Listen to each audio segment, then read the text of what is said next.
I'd like to talk with you a little bit about the media. The media and the relationship between the government and politicians is crucial as a linkage institution. Remember, we talk about interest groups, political parties, and the media linking people to government.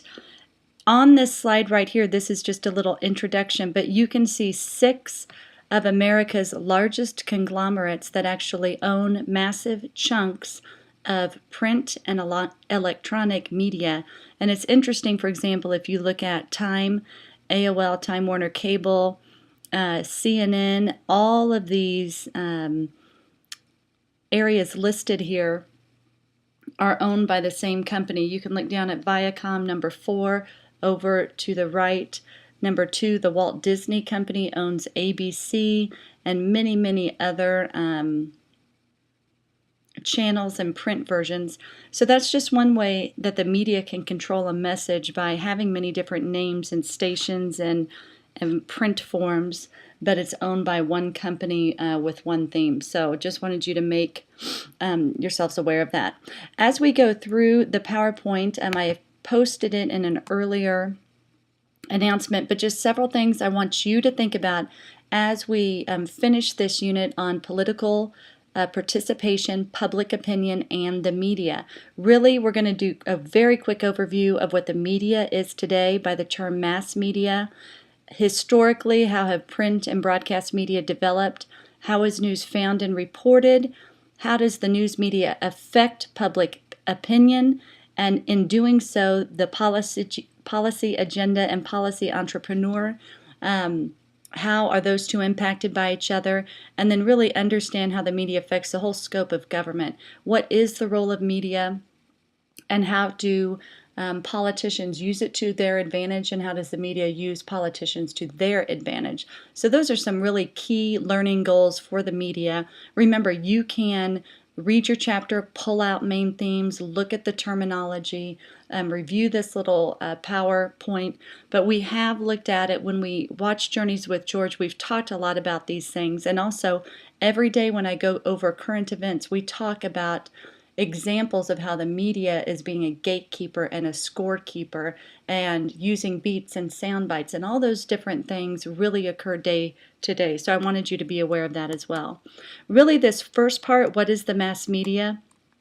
I think you all know this, but it's just all the major means of communication that are capable of reaching the most people and is the most affordable. I think social media clearly is the most affordable today, but over time that's been the print newspaper, then radio, then electronic means such as the television, the internet, and now smartphones is making it that much more accessible and easy.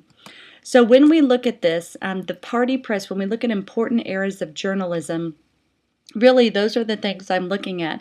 And the largest themes that you need to be aware of is political parties used to write their own newspapers. That's how they disseminated information. And we really got away from that when they learned that newspaper reporting can be a business, that you can actually make money from selling papers, putting ads in, etc. But really the party press, there are early examples of it. The Federalists had the Gazette of the U.S., Republicans had the National Gazette, and they used different forms. Over time, though, as the print became more affordable and printing became available for the common person, the mass readership really took off, and this is where profit started driving it even more.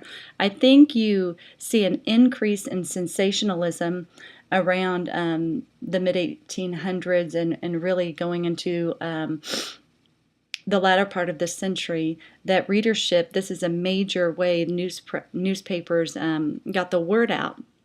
And so one of the big examples of this is that publishers really became quite powerful. We've talked about different political bosses in the world, and we'll look at that more with political parties, but publishers could become very strong political forces. They didn't like you, they could write about it and create stories about it. So they realized that you had to have a friend in the media and the media had to have a friend in the candidate to help sell their paper, so it was a mutual relationship. You might remember William Randolph Hearst said to Remington, "You furnish the pictures and I'll furnish the war," about the War of 1812. This is very sensationalistic journalism. We call this yellow journalism. It's when you create stories to sell papers, and sometimes I think we have a blend of that in our culture today, depending on the different news channels that you watch. Some of it's more entertainment than it is actual hard news. But this is one of the most famous quotes that you will see dealing with yellow journalism.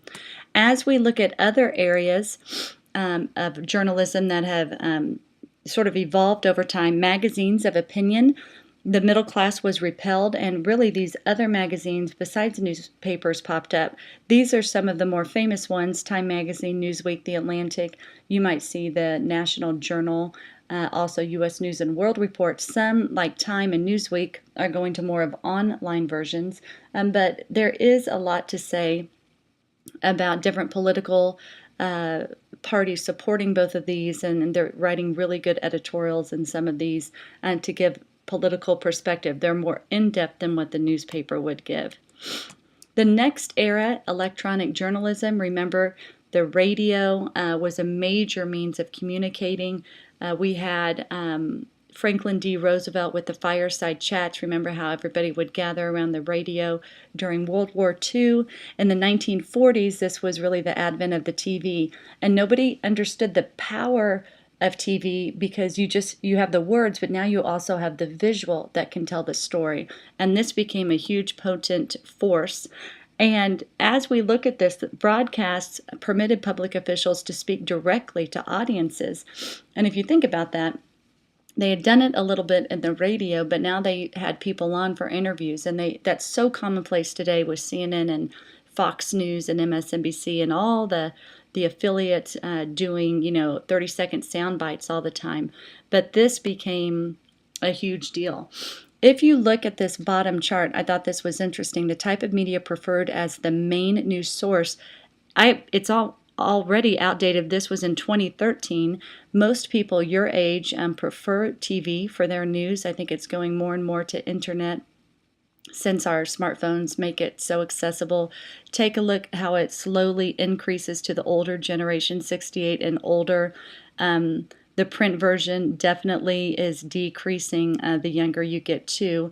Some of these things that make news very available to all of us is just the computers and having smartphones. We have that constant updating, such as these new things for Twitter, YouTube, Facebook, blogs, etc. have changed everything. Instagram, those are all ways that politicians can communicate, linking the operation of government to the people. The CNN YouTube debates, that was one of the brand new things they did with debates to bring citizens into the mix by having them participate through questions that they took from the internet and then provided it to the candidates on stage. So I think we'll see more and more of that. Put your question on Twitter or Instagram or whatever the means may be to ask politicians questions. Now, these are the key things I want you to think about. We had the eras of journalism, but really this is the heart of the media. What the media does to communicate politics, and these are some of the major influences the media has on it. Number one, they are the gatekeeper of information to the American public. They influence what is going to become a political issue and how long. Auto safety, water pollution, prescription drugs, healthcare, ISIS. If you look at all these major things that are in the news right now, they keep issues in front of us or they pull issues away. So think of that gate opening, that the press is the gatekeeper of information. It's easier now for us because we have social media, but really what they put out there, what they decide to air every single night makes the press the number one disseminator of what is important. If they air with it first, is it the number one thing that should be on Americans' minds, the big story? So the press is the gatekeeper of information. The second thing that the press does, they're really the scorekeeper. They keep track of who is winning and losing in political races. They help political reputations. We are already looking that Hillary Clinton is the number one frontrunner for the Democratic nomination in 2016. and the Republicans are trying to figure out if it's Jeb Bush or Chris Christie, whatever the case may be. Look how the press is doing this on a day-to-day basis. They will publish positive stories and negative stories and who's in and who's out. And this can be in any category other than politics as well. So it's very interesting to watch slants and political bias that newspapers and the media can put out about candidates or people. The other thing they do, and this is a huge function that they have taken on, it's given them the name the adversarial press, but they do serve as a watchdog for the American public. The picture on the right over here, Bob Woodward and Carl Bernstein, they were the two that broke the Watergate scandal. So they expose scandals, but they do have accountability for the government on behalf of the American public. So that is a great thing they do. So gatekeeper, scorekeeper, and watchdog are fundamental things that the media does to help link the American public to what the politicians are doing. This is an example of a scorecard. Who's ahead, who's not. This is only in Iowa during the Iowa caucus and who might win. And you can see clearly Barack Obama was a candidate who actually won the nomination toward the end of the primary season, and Mitt Romney was in this case. So just because it says you're ahead in one race doesn't make it always accurate by the end of the race.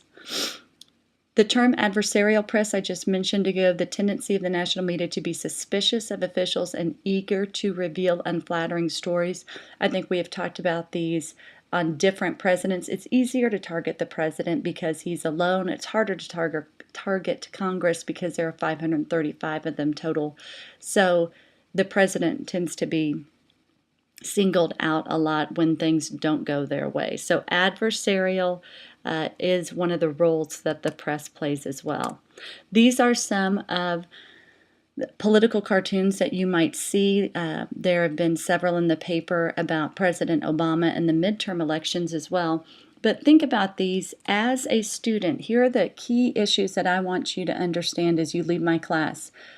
Can you recognize political bias when someone presents a story?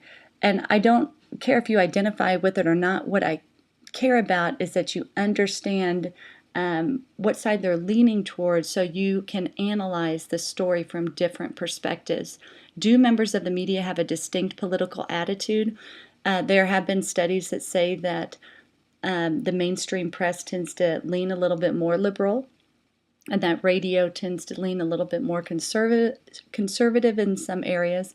Fox News might be a little more conservative. CNN, MSNBC, ABC, NBC, CBS might lean a little bit more liberal. But those are up to different studies that have been done, and you can research that if you'd like to do that. Does the attitude affect the way a journalist writes or what they say? Are they being objective, or are their political beliefs swaying them to influence you as a viewer?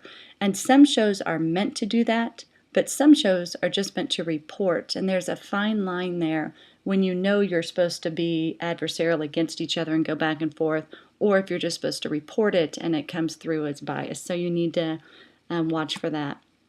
The last thing, does what they, and by they I mean members of the media, does what they write or say affect what citizens believe? This is another role. Can they influence your opinion? By the way, a journalist reports a story. Are they trying to report just the facts or influence you to believe one way or another? I think you can read these two political cartoons clear. It's talking about media bias in each of them. You can read those. Now, one of the last areas I want to get into is a little bit of federal regulation with the media. The Federal Communications Commission is part of the bureaucracy under the executive branch, and the FCC grants licenses to the media in order to operate. And if you violate that, then they can pull your license and you would no longer be allowed to use the public airwaves. So they are pretty strict at times. I think you can see a difference from cable TV to what's put on the satellite or what's aired on the radio. But the FCC rule that said equal time, that if you sell time to one candidate, you have to sell it to another. They're trying to make that fair, but really anymore they try to give both sides equal time. But just that equal time rule thought was pretty interesting, that they're trying to provide fair grounds. Not needed anymore, but it was out there. All right, these are different things that I talked about just a minute ago. Does bias exist in the media? Is it ideological? Is the journalist a liberal or conservative? How does a journalist spin an issue? Remember, the issue of spin is there's a topic there and they try to spin it in their favor or spin it against the other side. Selection bias. How do editors decide which stories to print? There might be a major story that they think is going to look bad on their party, so they might bury the story. They might put something else against their opponent's party on the front page for a very long time. So you have to look at what they're selecting, where they place stories, and as you become a watcher of the news and you start to analyze it more, it's very interesting to see placement of stories. Even if it's at the top of the news hour, do they wait? Is it the third story in? Do they lead with the story? Why do they choose to lead with a story, etc.? And then professional bias. Journalists often fight over stories. Who are the main journalists that they're sending to cover the big stories? Who gets to break it? Who are the investigative journalists that are really trying to get to the bottom of things? So these last ones, the government influence on the media, newspapers are almost entirely free from government regulation, but remember they're still under the protection of free speech, yet that does come with responsibility.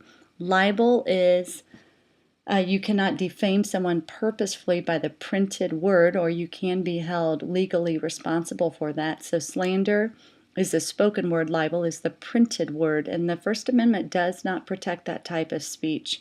Obscenity is not protected, or incitement of a legal act, meaning they can't influence you to do something illegal, or you can be held responsible. So those are protections of the First Amendment.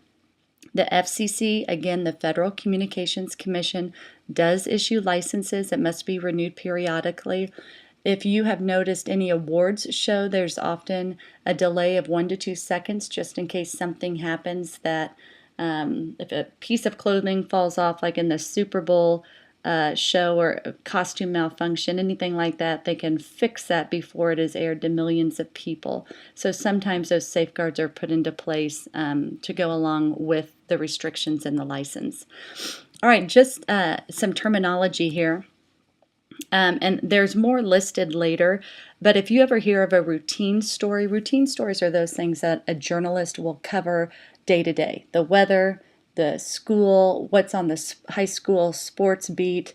Routine is just a beat. These are things that they tend to report similarly. There's not a lot of bias in it. Things are just happening, such as the first snowstorm of the season. Are we prepared? Getting out there, people buying shovels. Those are things that would tend to be routine.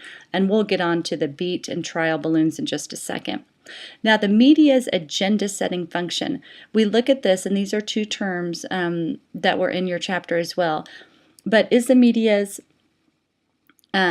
writing policy agendas? So let me read this. The issues that attract the serious attention of public officials and other people actively involved in politics at the time.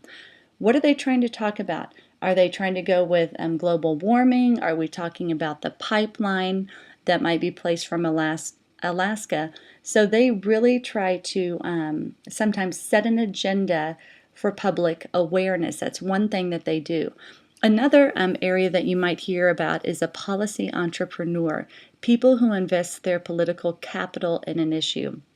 So you might have environmental groups that are staking a lot in the pipeline or any environmental issue that will pour money into advertising, that will create foundations to help go one way or another. These are they all depend on good images and goodwill and good reporting from the media. So it's very interesting when you look at who's involved in policy agendas and who are the backers, the big people who are supporting these issues behind the scene, the policy entrepreneurs. Now, the media, remember this is a little review, the media is the watchdog and they can restrict politicians in their reporting. New proposals are often met with skepticism, so that restricts what the government can do as well. I remember in the early 90s, Hillary Clinton actually led a conversation and a commission on healthcare reform, and nothing really came out of it. And here, 30 years later, we now have national health care reform. So sometimes when you start something new, it's met with criticism, and 10 or 20 years later, something might come of it. If the media identifies a problem, they ask what the government is going to do to fix it. That tends to be a main theme. They go to, even like with the Ferguson riots, President Obama will be interviewed about that to see what his take is on a national issue. So they always look to what's the government stance, how's the government going to intervene. That's one relationship that the media has with politicians. I think you can read these very clearly, understanding it, but individualism, candidates can now run on their own. I think social media is making us much less dependent on mass media. I think we can go to our own blogs, website, Facebook, Instagram, different Twitter accounts, things like that. Remember, it's easier to focus and criticize one person than it is an entire body of individuals like Congress or the courts. So the president tends to get a bulk of the press when it comes to the media. In democracy, it says, information is the fuel of democracy, discussing ideas. That's a great quote. But is the news more entertainment now than information? If you compare Good Morning America and the Today Show 20 years ago in the news format compared to today, it is much more of an entertainment factor today. We used to have a 1 to 2 minute soundbite on candidates discussing things, and now we've gone down to a 7-second news bite. So we are slowly losing our attention span. You can read through some of these. TV news can affect what people think is important. If you see it on the news, then it must be big news, so you talk about it. The media influence the criteria by which the public evaluates political leaders. If we see them mess up, then we think that maybe they're not as good as what we originally thought. They tend to air their errors a lot more. Some policies can be made more important and others less important depending on their coverage. Sometimes news media compared, like if you take a story comparing Fox and CNN and their coverage on certain issues, one might be much more than the other because they're trying to push that agenda. So those are just things to watch for as a news analyst. Now, these were the terms I was talking about earlier. We know profits determine the news, sensationalism, yellow journalism, entertaining. The American public has become very popular. Journalists are assigned regular beats. Those are areas where you can report a story, like education or sports, etc. We talked about trial balloons, often used to test stories where a news reporter or a politician will leak a story to the press and the journalist writes about it, and then they just try to gauge public opinion, sort of a soft market. Not the whole entire United States, but they just try to leak little things out to see how well it would be received. Featured stories, not routinely covered, but these are usually things that the reporter will take issue with. Sometimes we see these on ABC, CBS if somebody does a special report, but those can be big features. That's just news lingo. And then insider stories, investigating or political leaks. These require reporters to select facts to use, so the journalists or editor's ideology might show through there. So, but the big things are the beats, the trial balloons, things like that, and the regular stories. That tends to be more of the norm in reporting. These are the sound bites and how it has changed so much over the years. And I think we're probably down to a 3-second sound bite. How can you say something eloquently in 3 seconds so the American public buys it? That's sort of your goal for the future as you talk about politics with others. Now, this is the last one. Presidential coverage is dominated by sound bites and photo ops, not necessarily the real issue. So you try to take an incredibly complex issue like healthcare and boil it down to 3 seconds. It can be very hard. What are some drawbacks? Well, we don't know all the details. The American public gets bored easily. Sometimes there are verbal slip-ups. That's what presidential campaigns are made of. They're so tired they tend to make verbal slip-ups or give misinformation, and then that can backfire. So that can be problematic. What about their image? They try to create images. Sometimes these can be very good, and sometimes it can go very poorly for the candidate, especially if an accident or something happens, or they call somebody by the wrong name, or they've done something wrong in their past, and then their image is tainted. If they make an off-the-record comment, sometimes you see those in bloopers. A candidate can get caught being in trouble. Oftentimes he'll talk to a reporter off the record, not with a direct quote, just to get his meaning across, and then the reporter will end up tape recording it and putting a direct quote in, but then that person will probably never get an interview from that politician again. So those are different things to use. So overall, big things, areas of the press, and then we are looking at different roles of the media, like the gatekeeper and scorekeeper, and then really how the government and media interact. Huge themes the media is woven through our entire year, so I hope that helps give a little bit of framing on the issue of the media.